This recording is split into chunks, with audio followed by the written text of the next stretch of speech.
في السياق عاهد الشيوخ ووجهاء العشائر في منبج قوات سوريا الديمقراطية ومجلس منبج العسكري بالوقوف صفا واحدا إلى جانبهم، مؤكدين أن قوات سوريا الديمقراطية هي نسيج من أبناء العشائر ومكونات شمال وشرق سوريا، وأن الاحتلال التركي يسعى إلى تمزيق النسيج العشائري.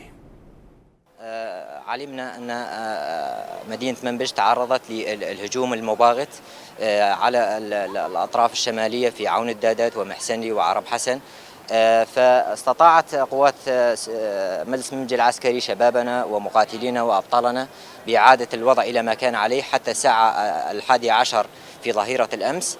استطاعت أن تسيطر على الموقف وتعيد الأمور إلى ما كانت عليها.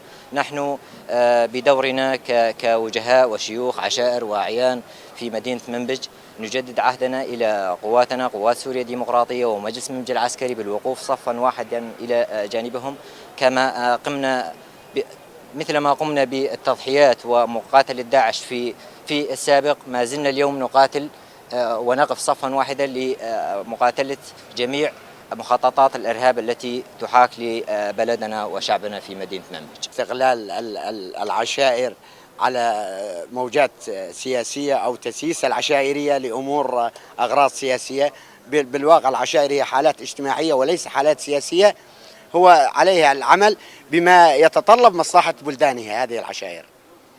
نحن ندين كل من يعتدي على هذا البلد. فاليوم يسعى الاحتلال التركي إلى تمزيق النسيج العشائري، فنحن إذا تكلمنا على مجلس منبج العسكري ما هو إلا من أبناء العشائر، وأن تكلمنا عن مجلس دير الزور ما هو إلا من أبناء العشائر، وأن تكلمنا عن قوات سوريا الديمقراطية ما هي إلا من نسيج العشائر والمكونات. فاليوم نحن ندعو جميع الأطراف إلى ضبط النفس، إلى التهدئة، إلى رفع شعار هو السلم الأهلي. فمجلس أعيان مدينة منبج وريفها منذ تأسيسه رفع شعار هو السلم الأهلي. نحن دائما ندعى إلى السلم الأهلي بين كافة المكونات، ولا ندع ونرفض أي احتلال خارج الأراضي السورية.